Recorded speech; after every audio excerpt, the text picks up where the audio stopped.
queridos amigos e amigas, mais uma vez estamos aí com vocês através do nosso projeto Compartilhar.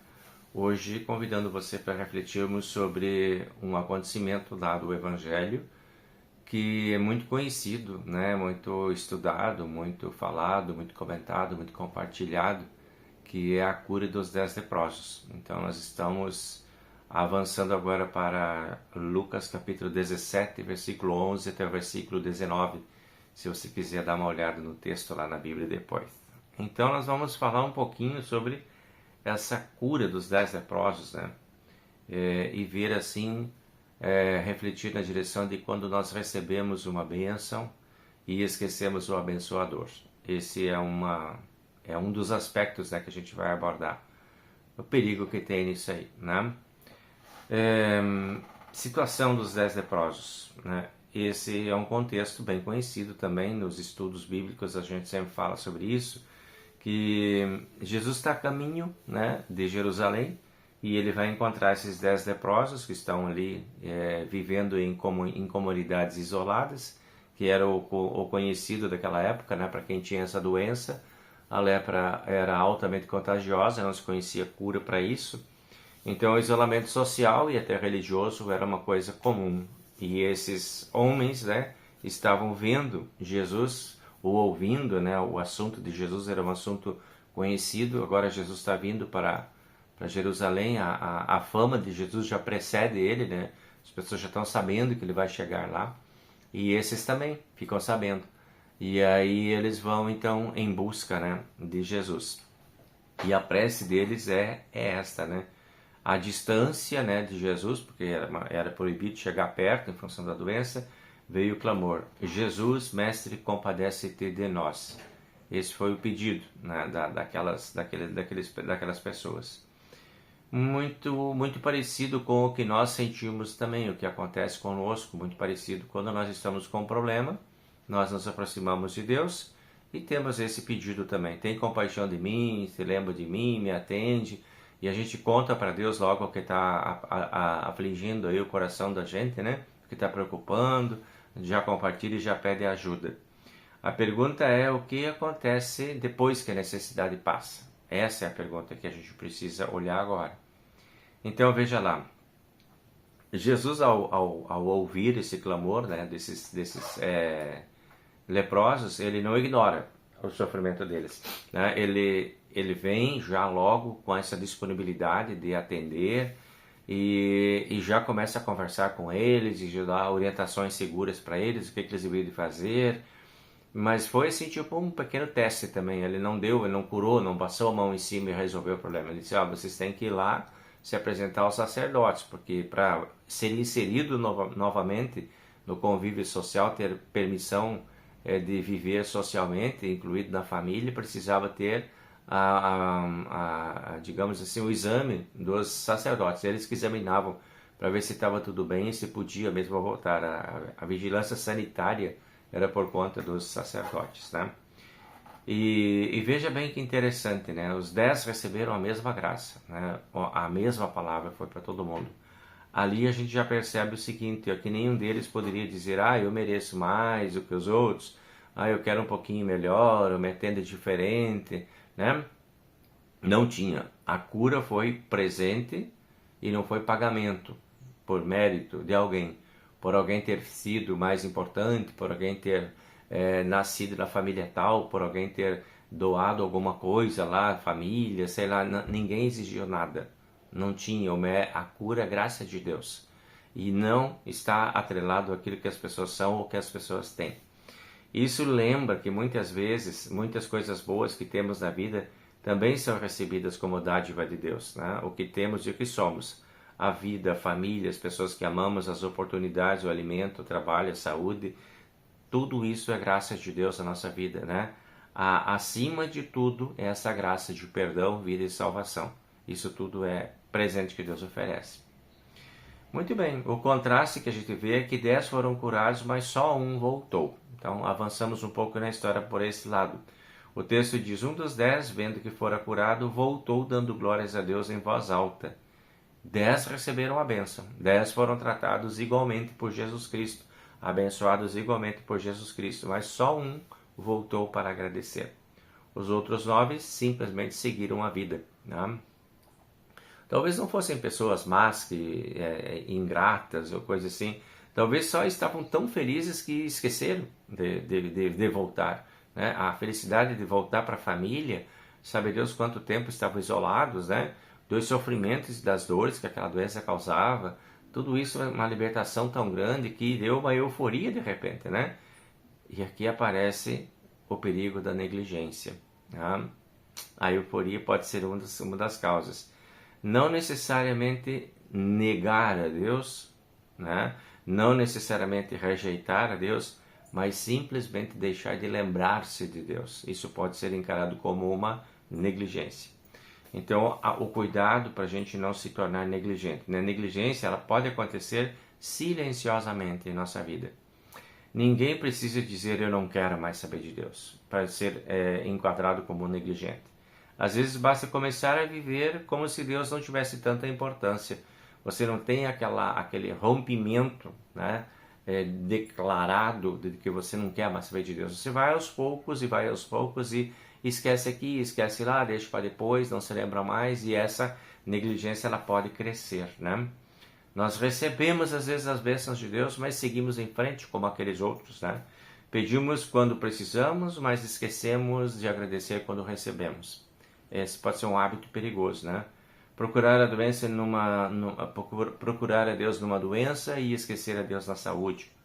Pedir ajuda na dificuldade e esquecer quando os dias estão mais tranquilos. Então, a negligência pessoal, ela não acontece de uma vez só, né? E única e assim marcante, tão grande. Ela acontece aos poucos, a gente vai se acostumando com ela. E esse é o perigo dela ser silenciosa. Por outro lado, a gente vê a gratidão, né, que é a atitude do outro que voltou. O samaritano, vendo que fora curado, voltou. Ele não apenas recebeu a cura, mas ele percebeu de quem tinha vindo a cura, né, de quem ele tinha recebido. E aí cai aquela ficha, opa, mas eu preciso voltar lá para agradecer. Essa gratidão é mais do que dizer obrigado, é reconhecer que nós não somos autossuficientes. Esse reconhecimento está presente nesse homem, talvez ali também.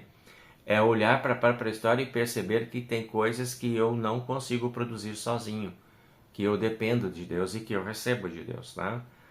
Uma pessoa agradecida, ela não vive necessariamente sem problemas, ela continua tendo problemas, mas ela não esquece de Deus. Ela aprende a enxergar Deus também dentro dos seus problemas, dentro das suas dificuldades. A bondade de Deus no meio de tudo aquilo que está acontecendo. O cuidado e a proteção de Deus naquilo que está acontecendo.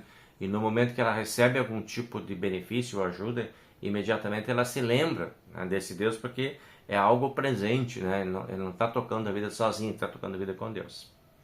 O detalhe surpreendente nesse cenário é que era um samaritano, tá? E há um destaque aqui agora para esse samaritano. Jesus destaca que ele voltou, e isso torna a história ainda mais significativa, porque não era desse que se esperava uma atitude assim. O samaritano, ele era um estrangeiro, ele era de fora das práticas de vida da religião daquele povo, né? Então, considerado talvez hoje, nós poderíamos dizer um marginalizado, um estranho, né? E que, quem sabe, nem reconhece a Deus, mas este reconheceu a graça divina. E Jesus mostra que a verdadeira gratidão, ela não depende de uma posição social, de um conhecimento religioso ou de uma aparência de piedade. Não é por aí. A gratidão está lá naquele estrangeiro que não devia nada para ninguém, e ele se vê tocado pela graça de Deus. Então a gente vê que esse destaque que é dado nessa história é porque Deus está olhando o coração, né? Não apenas a aparência. E aí é o que está lá dentro do coração que move aquele homem a voltar. E aí então Jesus vem com uma segunda parte, né, da bênção, que é a parte mais importante. Normalmente eu digo assim, ó, quando você pede alguma coisa para Deus, você recebe uma parte. A segunda parte, que é a parte melhor, a parte mais importante, vem depois. Baseado nisso que está acontecendo aqui, olha só. Os leprosos foram todos curados fisicamente. O que voltou, ele recebeu uma palavra especial de Jesus. E Jesus disse para ele assim lá, que também os teus pecados estão perdoados. Levanta-te, a tua fé te salvou. Os pecados estão perdoados, você está salvo, samaritano, estrangeiro. homem diferente. Você voltou para receber a parte melhor. A parte física foi boa, mas essa parte é a melhor, perdão, limpou a alma tua, da garantida, você tem vida eterna e salvação. Esse presente é muito maior do que aquela cura. Mas os outros não receberam. Por quê? Não voltaram para agradecer. Então a importância, se você tem pouca coisa de tudo aquilo que pede, talvez é porque está agradecendo pouco, né? Porque quanto mais você volta para agradecer, mais você leva de bênção. É uma lógica que dá para entender a partir dessa história, né? Uma pequena bênção, a cura física, uma grande bênção, a cura espiritual. Só recebeu o que voltou para agradecer. Então Jesus não está apenas interessado nessa cura física. O encontro daquele homem com Jesus produziu algo mais profundo do que a gente possa imaginar. Ele voltou com a sua vida transformada, agora tudo que estava acontecendo. Então a gratidão levou ele na presença de Jesus, e a bênção maior não é aquilo que ele estava necessitando apenas pelo seu entendimento. Ele pensava em cura física, mas Jesus estava pensando em cura espiritual também. E ele agora tem as duas coisas para ele, né? O próprio Deus se aproxima dele, e Deus se aproxima assim também de nós para nos dar as bênçãos. A gratidão nos coloca mais perto dessas bênçãos. Então nós podíamos agora sintetizar em torno de 3 perguntas. Por exemplo, assim, eu tenho percebido que as bênçãos que eu recebo, eu tenho percebido as bênçãos que eu recebo, ou eu já me acostumei com elas? Essa é uma pergunta que de repente você pode fazer. Quanto que você já está acostumado de receber sem gratidão?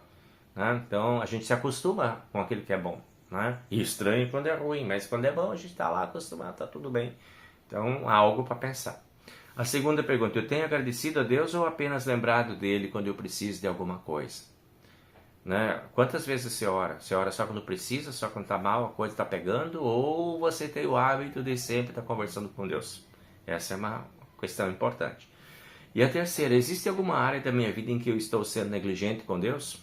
Pode ser, né? De repente eu estou sendo mal agradecido, negligente, esquecido, deixando para depois. Então está na hora de pegar, né? Talvez não falte fé, talvez esteja faltando só a memória da graça divina para nós. Pode ser. A correria nos faz esquecer, a rotina faz a gente esquecer, a abundância faz a gente esquecer, e até as bênçãos podem nos fazer esquecer de que somos abençoados. Tem tanto que se esquece que tem, né? Então vamos tentar nos colocar diante dessa história no seguinte pensamento: não deixar a bênção apagar o abençoador, né? Este é talvez um princípio legal de vida que a gente pode cultivar, né?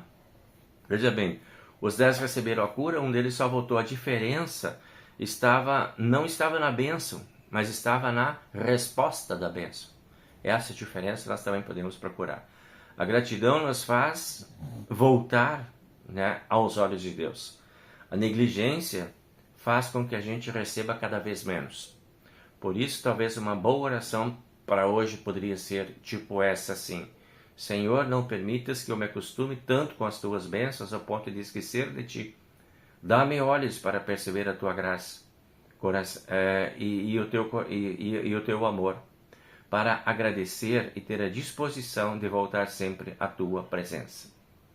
A gente pode fazer disso nossa oração diária e permanecer nos caminhos do Senhor, como aquele samaritano que voltou para agradecer. Que você possa, e eu também, voltarmos diariamente ao Senhor, contando as bênçãos já recebidas para trazer a Ele a nossa gratidão. Certo, minha gente? Obrigado pelo acompanhamento, né? Pela companhia, e a gente se vê na próxima semana. Tchau, tchau.